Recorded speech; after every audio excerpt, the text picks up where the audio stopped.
Welcome back to another video lecture session. আজকে যে জিনিসটা আমরা পড়তে চলেছি দ্যাট ইজ ভাউচিং অফ রিসিটস। এবার দেখো, তুমি যদি অ্যাকাউন্টিং এন্ট্রিজগুলোকে দেখো, বেসিক্যালি সব থেকে বেসিক ডিভিশন যেটা করা যায় সেটা হলো একটা হয় রিসিটস অ্যান্ড আরেকটা হয় পেমেন্টস, দুটো পার্ট। আজকে আমরা এই পার্টিকুলার ক্লাসে রিসিটসগুলোকে কী করে আমি ভাউচিং করব, that is what we are going to study. Next ক্লাসে আমরা পেমেন্ট সেকশনটাকে দেখব। Clear? So let's come back to the point of syllabus. এবার সিলেবাসে বলছে ক্যালকাটা ইউনিভার্সিটির যে you have 4 different topics which you have to study under this. ঠিক আছে, সব কটা দরকার নেই, এই চারটের ব্যাপারেই মেনশন করা আছে। What are those? First, cash sales. Second, collection from debtors. Third, interest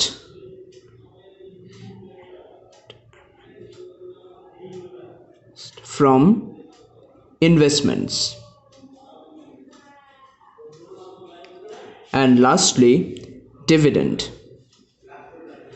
Okay, so let's start with the first one. Okay, what is the first one? কি করে আমরা ভাউচিং করব ক্যাশ সেলে? So let's write it this way: vouching of cash sales. এবার দেখো, generally over the years দেখা গেছে most of the accounting fraud যেখানে হয় সেটা হলো ক্যাশ সেলস। এখানে ফ্রড করাটা খুব ইজি। সো দ্যাটস ওয়াই অডিটরকে কিন্তু খুব কশিয়াস হতে হবে এই জায়গায় ভাউচিং করতে গিয়ে। ঠিক আছে, কিছু জিনিস যেটা ওকে কনসিডার করতে হবে ওয়াইল ভাউচিং আর সেগুলো দেখো। প্রথম জিনিসটা কি? আইসিএস। আইসিএস মানে কি? Internal control systems. প্রত্যেক অর্গানাইজেশনেরই নিজেদের ভেতরেই মানে ওদের ইন্টারনালি কিছু সিস্টেম থাকে যাতে ফ্রড ওরা অ্যাভয়েড করতে পারে। ঠিক আছে, তো অডিটর গিয়ে আগে সেই সিস্টেমটাকে স্টাডি করবে। এবার দেখো, স্টাডি করার পরে যদি দেখে যে সিস্টেমটা সেরকম ফ্রড অ্যাভয়েড করতে সক্ষম নয়, what will the auditor do? Auditor তখন কাজ বেড়ে যাবে, কারণ কি ফ্রড তো ডিটেক্ট করতে পারছে না এই সিস্টেমটা। তো তখন অডিটরকে আরও গুরুতরভাবে ইভ্যালুয়েট করতে হবে। কিন্তু যদি আইসিএসটা খুব স্ট্রং হয়, খুব এফেক্টিভ হয়, তাইলে আলটিমেটলি কী হবে? Chances of detecting fraud internally strong হয়ে যাবে, তখন অডিটরের কাজটা কিন্তু কমে যাবে। কিন্তু প্রথম কাজ যেটা হলো অডিটরের, সেটা কিন্তু ইন্টারনাল কন্ট্রোল সিস্টেমসটাকে ভালো করে স্টাডি করা। ঠিক আছে, সেকেন্ড পয়েন্টে কী হতে পারে? এবার দেখো, একটা ক্যাশ সেলে অবভিয়াসলি তোমার একটা ক্যাশ মেমো থাকছে, আর ক্যাশ সেলের এন্ট্রিগুলো কোথায় হয়? ক্যাশ বুকে, তাই তো? এবার তোমার ক্যাশ মেমো আর ক্যাশ বুকটাকে কিন্তু ট্যালি করতে হবে। এবার দেখো, এটা সম্ভব কোন ক্ষেত্রে? যখন organisation is not too big. কিন্তু বড় বড় অর্গানাইজেশন তখন আরেকটা জিনিস এসে পড়বে। ঠিক আছে, এইখানে আলাদা করে লিখছি, ফর বিগার অর্গানাইজেশনস আরেকটা বই এসে পড়বে, সেটার নাম হলো ক্যাশ সেলস সামারি বুক।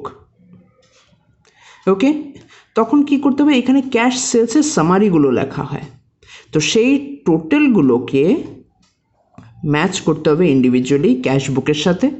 আবার ক্যাশ বুকে ইন্ডিভিজুয়ালি লেখা আছে ক্যাশ মেমোর আইটেমগুলো, সেগুলোকেও ট্যালি করতে হবে।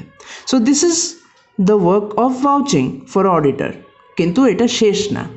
ওকে, এবার আসছি আমরা থার্ড পয়েন্টে কী বলছে দেখো। আমরা এটা জানি যে কেন একটা কোম্পানি নিজের হাতে ক্যাশ রাখবে। ও তো নিজের হাতে ক্যাশ রাখতেও বেশি লস না, ও ইমিডিয়েটলি সেটা কি করে গিয়ে ডিপোজিট করে ব্যাংকে।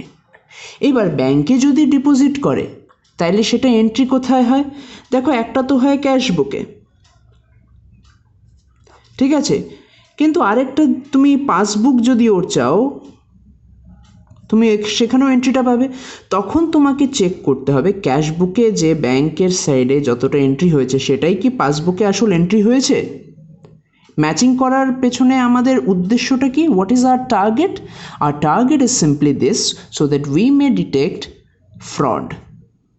100 জায়গায় 200 লিখে দিয়েছে না 200 জায়গায় 100 লিখে দিয়েছে, 200 জায়গায় 200ই লিখতে হবে, 100 জায়গায় 100ই লিখতে হবে। ওকে, দ্যাট ইজ আওয়ার টার্গেট। তো অ্যাকুরেসিগুলো, এররগুলো বা ফ্রডগুলো সেগুলো ডিটেক্ট করা হচ্ছে, ঠিক আছে। এবার দেখো নেক্সট কি করতে পারে। ফোর্থ পয়েন্ট, এবার প্রত্যেকটা ক্যাশ সেলে যেই মেমোটা থাকে, ঠিক আছে, ওটার মধ্যে নিশ্চয়ই কিছু প্রাইস চার্জ করা থাকে, তাই তো? কোনো প্রোডাক্টের কোনো প্রাইস চার্জ করা আছে। এবার সেই প্রাইস চার্জটাকে নিয়ে তোমাকে কিন্তু একটু চিন্তা করতে হবে, ঠিক আছে। এবার এটা তো একটা প্রাইস চার্জ করলো। এবার কোম্পানিতে প্রত্যেক প্রোডাক্টের কিন্তু লিস্টিং পাওয়া যায়, মানে কোন প্রোডাক্ট কততে ওরা বিক্রি করছে কোন কেসে, সেটা একটা লিস্ট পাওয়া যায়। তো সেটাকে লিস্ট প্রাইস বলা হয়, ঠিক আছে। এবার সেই লিস্ট প্রাইসটার সাথে তোমাকে কিন্তু এই প্রাইস চার্জ সেটা ম্যাচ করতে হবে, ঠিক আছে। দুটোকে কম্পেয়ার করতে হবে। ধরো আমার প্রাইস চার্জ যদি ফর এক্সাম্পল 100 পার ইউনিট থাকে, কিন্তু লিস্টিং প্রাইস অনুযায়ী বলছে সেই ডেটে ছিল 88, তাহলে 12 টাকা বেশি কেন চার্জ করলো? ঠিক আছে, দেয়ার অ্যারাইজেস সাম কোয়েশ্চেন। ওকে, এখান থেকে কিন্তু ফ্রড হতে পারে প্রপার এক্সপ্লেনেশন না থাকলে, ঠিক আছে। তাই এই দুটো কিন্তু ম্যাচ করানো অতি প্রয়োজন, ঠিক আছে। এবার দেখো অনেক সময় কি হয়, ক্যাশ সেলসে আমাদের ডিসকাউন্টস থাকে, তাই তো? এই যে ডিসকাউন্টগুলো দেওয়া হচ্ছে এটা কে দিচ্ছে? ঠিক আছে, কোনো ডিসকাউন্ট কিন্তু ওই ক্যাশিয়ার বসে বা সেলসম্যান বসে দেয় না, ঠিক আছে। এটা ওদের পাওয়ারেই নেই ডিসাইড করার। তো এগুলো ডিসাইড কে করে? Competent authority. এখন সেই অথরিটির অথরাইজেশন নিয়েই কি ডিসকাউন্টে সেল করা হচ্ছে সেটা আমার কিন্তু চেক করতে হবে। Okay, let's go to the next point, point number 6। এবার অনেক সময় কি হয়, বিভিন্ন ক্যাশ মেমোকে কিন্তু পরবর্তীকালে কোনো কারণে ক্যান্সেল করে দেয়, ঠিক আছে। যদি এরকম আমাদের কাছে কোনো ক্যাশ মেমো থাকে যেগুলো ক্যান্সেল করা হয়েছে, সেই ক্যান্সেলটা কি যে কেউ করতে পারে? না, এগেইন আসছে কিন্তু সেখানে একজন অফিসার থাকবে। তো আমাকে জানতে হবে যে এই যে সিগনেচারটা আছে সেটা কি রেসপন্সিবল অফিসারের?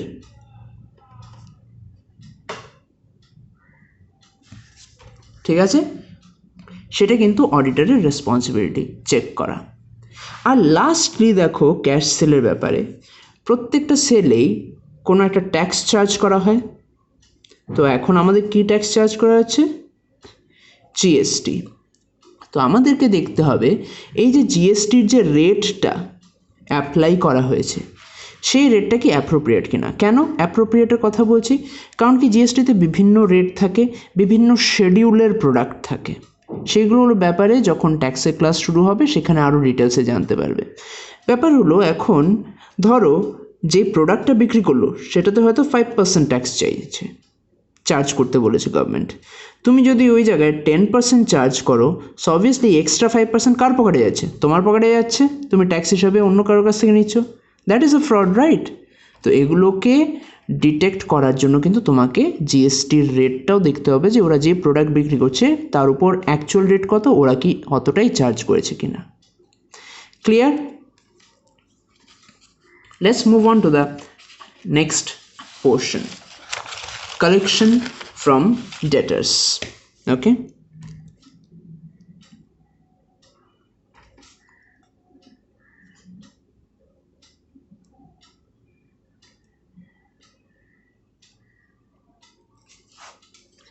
এবার কালেকশন ফ্রম ডেটার্সকে আরেকটা ভাবে আরেক ওয়ার্ডসে এটাকে বলা হয় বুক ডেটস রিয়েলাইজড। ওকে, তো পরীক্ষাতে যদি বুক ডেটস রিয়েলাইজড আসে, তুমি কিন্তু বলতে পারবে না যে স্যার আমাকে আপনি পড়াননি কালেকশন ফ্রম ডেটার্স। ঠিক আছে, so either of this names can come, both are same. এখানে আমাদেরকে দেখতে হবে এগেইন ফার্স্ট স্টেপটা দেখো, যেটা অডিটরকে মাথায় রাখতে হবে সেটা হলো ওদের ইন্টারনাল কন্ট্রোল সিস্টেমটা কীরকম। সেই আগে ডিসকাশনে যেটা বলেছি অলমোস্ট সিমিলার এখানে। ঠিক আছে, এবার সেটার উপরে ডিপেন্ড করে কিন্তু সেকেন্ড স্টেপটা আসছে। আর এই সেকেন্ড স্টেপে কি হচ্ছে, অডিটরকে কিন্তু তখন স্যাম্পল কালেকশন করতে হচ্ছে। ঠিক আছে, স্যাম্পল কিসের? Copies of sales invoice. Sale করেছে তো অবভিয়াসলি তাই ডেটা রিয়ালাইজ হয়েছে, ডেটা রিয়ালাইজ হয়েছে তো অবভিয়াসলি সেল আছে, তো সেল ইনভয়েস লাগবে। তো সে সেখানে কিছু স্যাম্পল কালেক্ট করবে। ঠিক আছে, এবার স্যাম্পল কালেক্ট করার পর তার সাথে আর কি কি কালেক্ট করবে? ডেটার্স স্টেটমেন্ট। এটা সিম্পলি একটা স্টেটমেন্ট যেখানে প্রত্যেকটা ডেটার ব্যাপারে লেখা থাকে। আর আরেকটা হলো কাউন্টার ফয়েল অফ রিসিটস।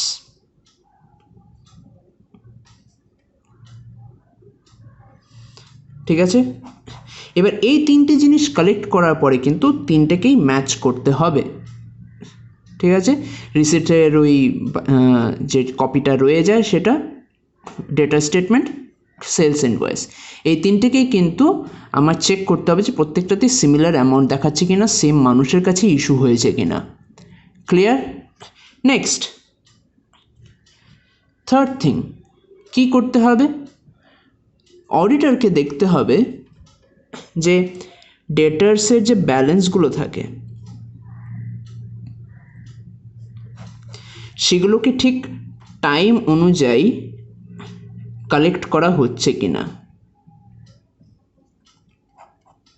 ঠিক আছে, সেটা কিন্তু দেখতে হবে, কারণ কি প্রত্যেকটা ডেটারকে তো আর বলে দেবে না প্রত্যেকে এসো আমাকে 3-4 বছর পরে দিয়ে দেবে না।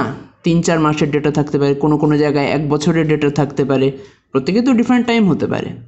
তো ওই পেন্ডিং ব্যালেন্স যেটা ডিউ ডেটে যে ব্যালেন্সটা সেটা কি কালেক্ট করা হচ্ছে প্রত্যেকের কাছ থেকে, সেটা চেক করতে হবে। আর যখন কালেক্ট করা হচ্ছে অলওয়েজ কিন্তু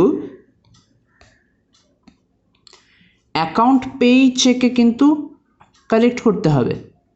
মানে কোথায় ড্রপ হবে, ডাইরেক্টলি গিয়ে এটা কিন্তু ব্যাংকে ড্রপ হচ্ছে, মানে লেখাটা আমি আরও আরেকটা কোথায় জায়গায় কোন জায়গায় পাবো? পাসবুকে। ঠিক আছে, তো ডেটার্স ব্যালেন্সটা কি ঠিক টাইমে কালেক্ট করা হচ্ছে? কালেক্ট করা হচ্ছে তো ওটা কি অ্যাকাউন্ট পেই চেকে কালেক্ট করা হচ্ছে? অ্যাকাউন্ট পেই চেকে কালেক্ট করা হলে ব্যাংকে ঢুকছে, ব্যাংক থেকে সেখানে আমি পাসবুকে সেটার ইনফরমেশন পেয়ে যাব। ঠিক আছে, তাহলে প্রথমে এটা দেখতে হবে, তারপর দেখতে হবে যে পাসবুকে সেটার এন্ট্রি আছে কি না। ক্লিয়ার? নেক্সট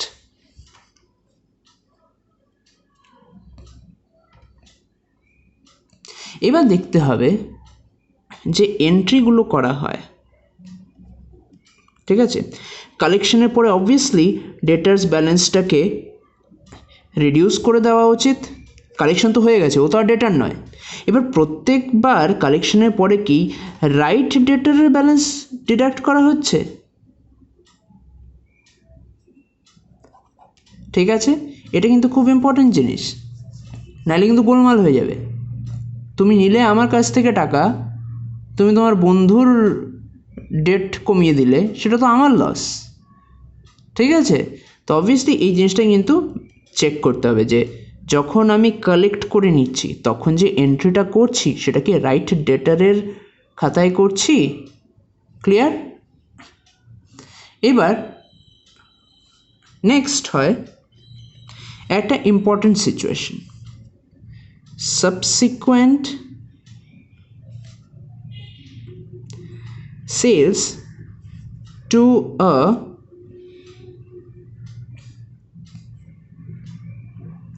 ডেটার। তার মানেটা কি? ধরো একটা কোম্পানির একজন ডেটার আছে বা একজন কাস্টমার আছে যে বারবার এই কোম্পানির কাছ থেকেই কেনে।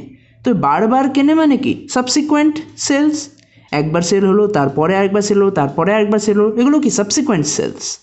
ঠিক আছে, তো সেই কাস্টমারটাই বা তাকে তো ডেটার বলেছে, সে যদি টাকা না দেয়, তো সেই ডেটারটা হয়তো এখনও তার ডেট আছে কিন্তু সে আবার বাকিতে কিনলো, হতেই পারে এরকম সিচুয়েশন।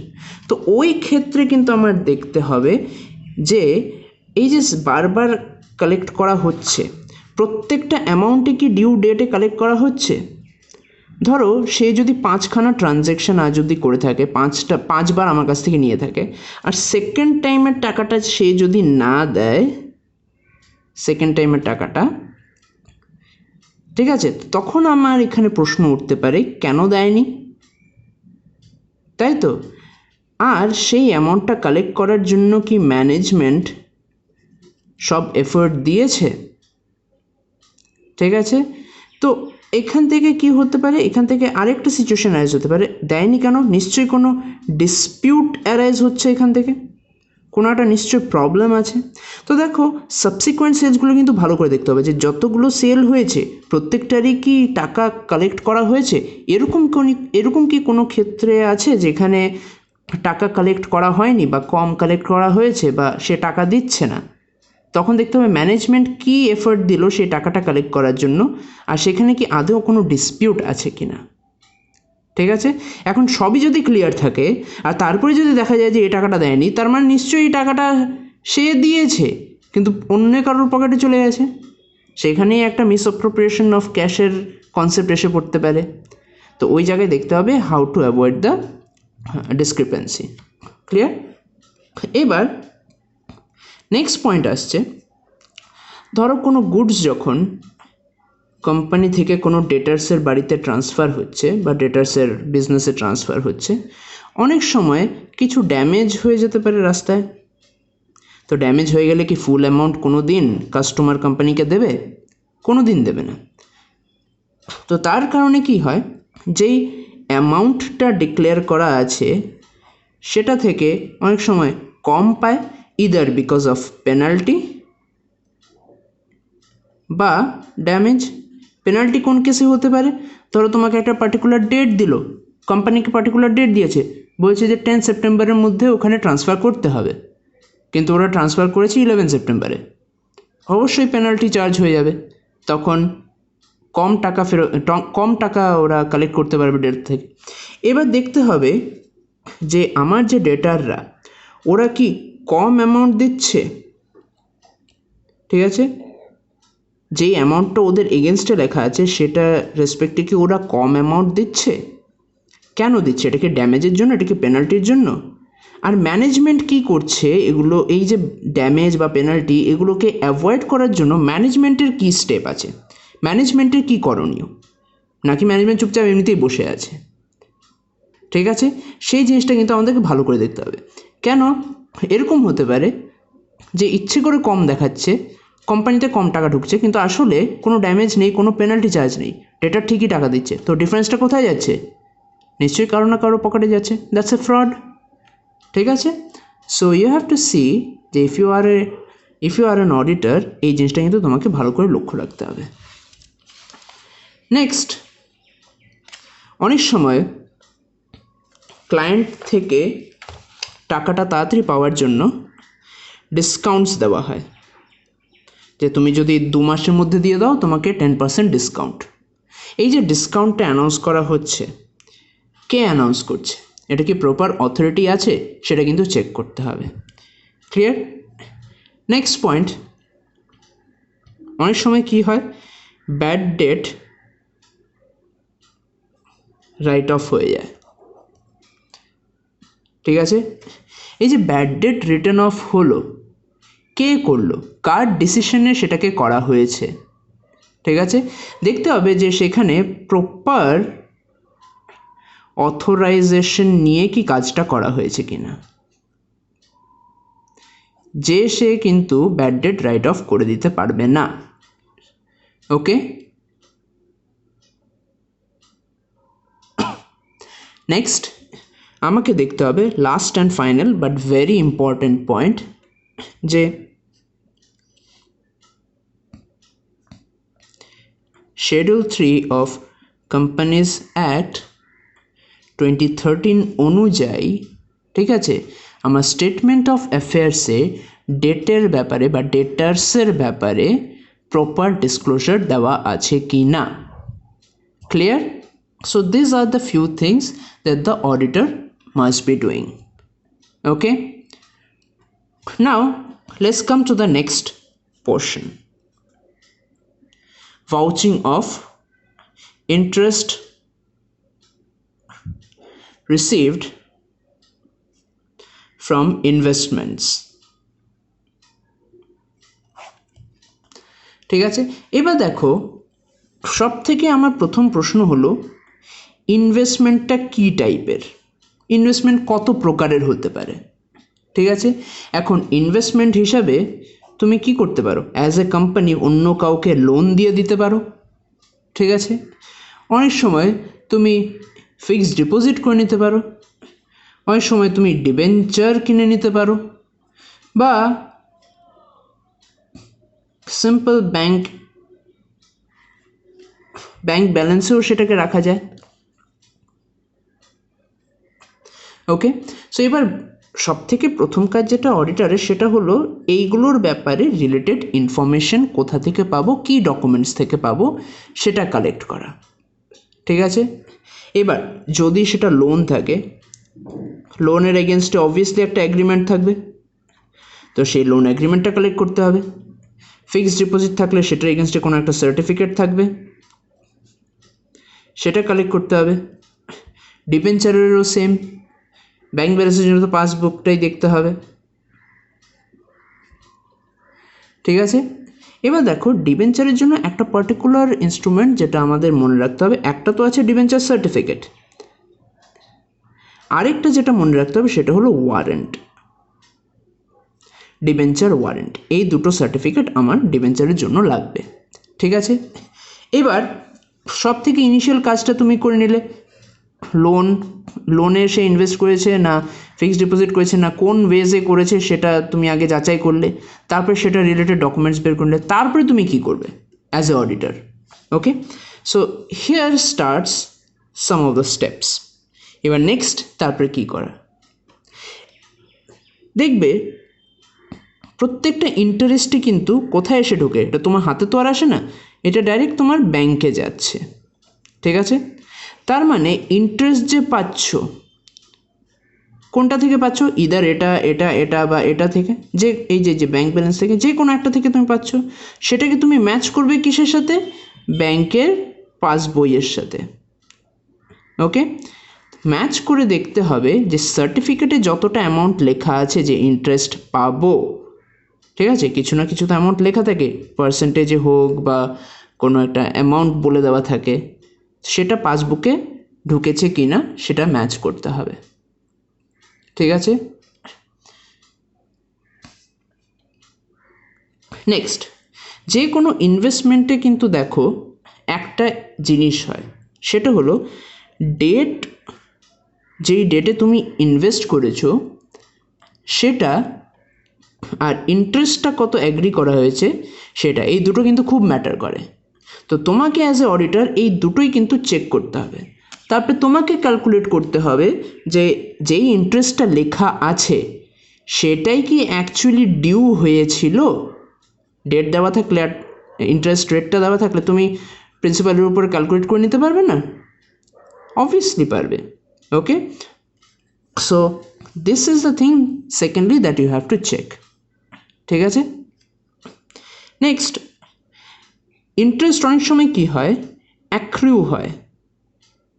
ঠিক আছে, তুমি এখনও পাওনি, সেটা অ্যাক্রিউ হয়ে যাচ্ছে, তার মানে you have not received it yet. তো তখন দেখতে হবে এরকম আউটস্ট্যান্ডিং কত অ্যামাউন্ট অফ ইন্টারেস্ট দেখানো আছে, আর আদেও কি এটাকে ভুলে ভুলে ইনকাম করে দেখিয়ে দিয়েছে কি, সেটা কিন্তু তোমাকে চেক করতে হবে। Next, what you have to do is, যে ইনভেস্টমেন্টটা আছে, ঠিক আছে, এখন ইনভেস্টমেন্ট অনেক সময় কি হয়, এক্স ইন্টারেস্ট বা কাম ইন্টারেস্ট, ঠিক আছে। ইনভেস্টমেন্ট দুভাবে কেনা যায়। তুমি এখন কোন পদ্ধতিতে কিনেছো, তুমি মানে সিম্পল কথা, সেই ক্লায়েন্ট, তোমার ক্লায়েন্ট, ওকে, কোম্পানি, তুমি তো auditor, you will have to see in what way the investment has been purchased, কারণ কি দুটোর এন্ট্রি আলাদা হবে, ঠিক আছে। আর তারপরে সেটার প্রপার অ্যালোকেশন রেভিনিউ অ্যাকাউন্ট বা ক্যাপিটাল অ্যাকাউন্টে প্রপার অ্যালোকেশন করা হয়েছে কিনা সেটাও কিন্তু তোমাকে চেক করতে হবে। So this are the things that you have to do as an auditor in order to vouch বা in order to conduct vouching for interest received from investments. And just hold on, we are coming to the last point for today, which is vouching of dividend received from investments. Okay, dividend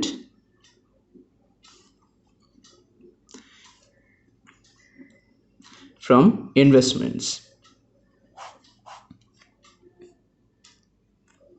এবার dividend তুমি কোথা থেকে পাবে?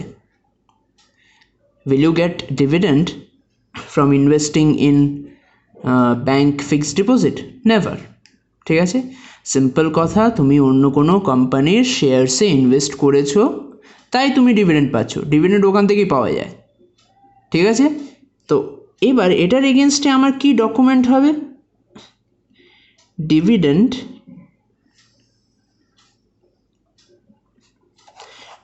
Warrant, ঠিক আছে। আর তোমাকে দেখতে হবে ইনভেস্টমেন্ট রেজিস্টারকে, একটা রেজিস্টার থাকে কোম্পানিতে, যত যত ওরা ইনভেস্টমেন্ট করেছে সব কিন্তু সেই রেজিস্টারে লেখা থাকে। তো এখন শেয়ারে যদি ইনভেস্ট করে সেটাও এক প্রকারের ইনভেস্টমেন্ট, সেটা তোমার ম্যাচ করতে হবে ইনভেস্টমেন্ট রেজিস্টার থেকে। তো দুটো তোমার জিনিস দরকার, একটা হলো ডিভিডেন্ড ওয়ারেন্ট আর একটা হলো ইনভেস্টমেন্ট রেজিস্টার। ক্লিয়ার? এবার সেটা পেয়ে গেলে এবার ডিভিডেন্ড কোথায় আসে? সেই তো আবার ডিভিডেন্ড তোমার পাসবইয়ে ঢুকছে, কেউ তো আর তোমার হাতে এসে দিয়ে যাবে না, no one will give it at your hand. So this total amount is received by the bank. Okay, so ওটার এন্ট্রি কোথায় হবে? The entry will obviously be in the passbook, so you would need passbook for vouching. Clear? Now after collecting these three, what is the first step? ঠিক আছে, first step is very simple. Dividend ওয়ারেন্টের সাথে পাসবইয়ে dividend received কত আছে সেটাকে match করতে হবে, সেম লাইক বিফোর, ঠিক আগেই তা করলাম। এবার অনেক সময় কি হয়, ডিভিডেন্ড একটা ডিক্লেয়ার করা হয়, ঠিক আছে, কিন্তু ডিক্লেয়ার ডিভিডেন্ডকে কিন্তু তুমি বলতে পারবে না রিসিভড ডিভিডেন্ড। ডিক্লারেশন আলাদা, তারপরে ডিসবার্সমেন্ট আলাদা, তারপরে সেটা পাওয়াটাও আলাদা কথা, ঠিক আছে। তো ডিক্লেয়ার করে দিলে আমি যদি লিখে দেই দেন ইটস রং, ঠিক আছে। তো সিম্পলভাবে তোমাকে কিন্তু এটা চেক করতে হবে সে এই ভুলটা করেছে কিনা। এবার নেক্সট হতে পারে ডিভিডেন্ড ডিক্লেয়ার করে দিল,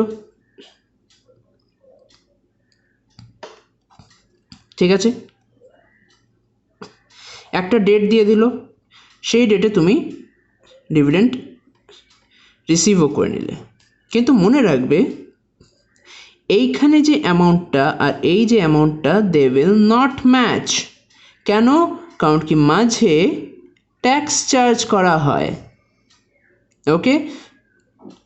তো যে অ্যামাউন্টটা ডিক্লেয়ার করেছে সেটা কিন্তু কোনোভাবেই রিসিভ করবে না সেম অ্যামাউন্টটা, ওটার মধ্যে কিন্তু ট্যাক্স কেটে বাকিটা রিসিভ করবে। তো তোমাকে সেখানে দেখতে হবে ট্যাক্স ডিডাক্টেড কত আছে, কত ট্যাক্স ডিডাকশন দেখানো হচ্ছে, কারণ কি নিশ্চয়ই একটা স্ট্যান্ডার্ড কোনো ট্যাক্স ডিডাকশন রেট আছে, তার থেকে বেশিও হতে পারবে না, কমও হতে পারবে না, ঠিক আছে, তারপর কতটা ডিক্লেয়ার করা হয়েছে, কতটা রিসিভ করা হয়েছে, সেই পাস বইয়ে কতটা লেখা আছে, সব কিন্তু তোমাকে তখন সেইভাবে যাচাই করতে হবে। ওকে, নেক্সট তোমাকে কিন্তু আরেকটা ইম্পর্টেন্ট কাজ করতে হবে। ওরা যেই যে শেয়ারসে ইনভেস্ট করেছে, নিশ্চয়ই সে শেয়ারটা কোনো একটা বড় কোম্পানির, তাই তো? এবার সেই কোম্পানি নিশ্চয়ই অ্যানুয়াল রিপোর্ট রিলিজ করে, সেই অ্যানুয়াল রিপোর্টটা কিন্তু তোমাকে কালেক্ট করতে হবে। দেখো এটা কিন্তু কোন কোম্পানি, যেই কোম্পানিতে তোমার ক্লায়েন্টকে তুমি যেই কোম্পানিতে যাচ্ছ ভাউচিং করার জন্য, তার কথা বলা হচ্ছে। So suppose you have gone to ABC limited, ঠিক আছে, তোমার ক্লায়েন্ট, তুমি এখানে গেছো ভাউচিং করার জন্য। এখন আবার ইনভেস্ট করেছে রিলায়েন্স ইন্ডাস্ট্রি লিমিটেডে, tata, okay, and many others. তো তোমার এদের অ্যানুয়াল রিপোর্টটা কিন্তু নেবে। কেন? কারণ কি সেই অ্যানুয়াল রিপোর্টে লেখা থাকবে কত তাদের প্রফিট হয়েছিল, কত ডিভিডেন্ড ডিক্লেয়ার করেছে, কি হয়েছে। তো এটা অ্যাকচুয়ালি ক্রস কানেকশন, ক্রস চেকিংয়ের জন্য এটা তোমার কাজে লাগবে। Clear? So this is where we end our class for today. Thank you.